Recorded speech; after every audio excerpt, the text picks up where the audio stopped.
Hello, আমি অঙ্কিতা। কেমন আছো সবাই?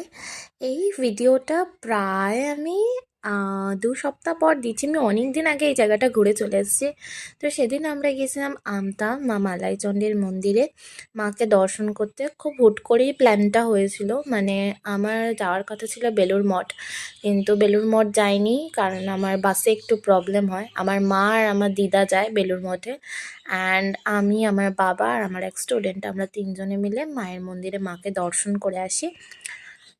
যেহেতু মন্দিরে যেতে অনেকটাই আমাদের লেট হয়ে গিয়েছিল, তাই জন্য মাকে দর্শন করার পরেই আমরা সঙ্গে সঙ্গে চলে যাই একটা খাবারের দোকানে। কারণ সেদিনকে মায়ের ভোগ প্রসাদ পাওয়া যাচ্ছিলো না, কোন একটা পার্টিকুলার ডেটে পাওয়া যায় বললো, একটা দিনে। তো আমরা সেখান থেকে খেয়ে নিই চিকেন বিরিয়ানি। তারপরে আমরা চলে যাই হচ্ছে এই একটি আশ্রমে। এই আশ্রমটার নামটা আমার প্রপার মনে পড়ছে না, কিন্তু এটা বলল ফতেপুর আশ্রমের, মানে ফতেপুর জায়গাটার নাম ফতেপুর। সেখানে এই আশ্রমটা আছে, ভীষণ সুন্দর আশ্রমটা। আমরা যখন গেছি তখন 3টে বাজে, তখন মন্দিরের দরজাগুলো সব বন্ধ। শুধুমাত্র আশ্রমটার ভিতরে ঢুকেই ফুল প্রাকৃতিক সৌন্দর্য মোটামুটি দেখে চলে এসেছিলাম। ভীষণ সুন্দর সুন্দর ফুল ছিল, মানে এত ভালো লাগছিল। যদি একটু আমরা বিকালবেলা যেতাম হয়তো আরও বেশি ভালো লাগতো, কিন্তু কিছু করার নেই। যেরম টাইমিংয়ে আমাদের বেরোনো হয়েছে সেরম টাইমিং অনুযায়ী তো যেতে হবে। আর একটু আগে বেরোলে হয়তো আরও ভালো করে সব কিছু দেখতে পেতাম। আর এখানের মন্দিরের চারপাশটা এত সুন্দর, এত সুন্দর যে মানে বেরোতেই ইচ্ছা করছিল না, যেন মনে হচ্ছে থাকি।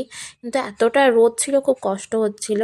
আর এখানে আমি আর আমার স্টুডেন্ট কাজল, আমরা দুজনে এখানে একটা ছোট্ট ক্লিপিংস নিয়ে নিয়েছি। আর ও খালি বলছে, দিদিমণি আমাদেরকে একটা ফুল তুলতে দেবে, আমাদেরকে একটা ফুল তুলতে দেবে। আমি বললাম না, ফুল তো গাছেই বেশি সুন্দর লাগে, আর এগুলো মন্দিরের ফুল, এগুলো তোলা উচিত নয়। এত বড় বড় ফুলও কোনোদিনও দেখেনি, আর ওর দেখেও খুব ভালো লাগছিল।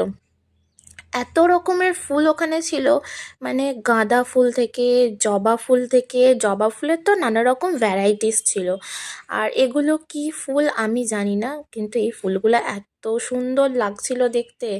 আর গাঁদা ফুলে তো ওখানে ভর্তি, মানে গাঁদা ফুলের পুরো বাগান। শুধু গাঁদা ফুল নয়, নানা রকম ফুল ওখানে ছিল। আর আমি এই জায়গাটা থেকে ঘুরে আসার পর আমি যখন ফেসবুকে স্টোরি দিই, আমাকে অনেকে জিজ্ঞেস করেছে জায়গাটার নাম। নেক্সট আমরা চলে গিয়েছিলাম খোরব আশ্রমে।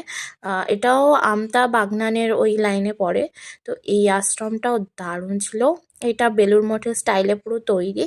আর ওইদিকে ওই আশ্রমটাতে কি সুন্দর রাজহাঁস ঘুরে বেড়ায়। আমি তো রাজহাঁস, মানে একটু আমার ভয় লাগে, যদি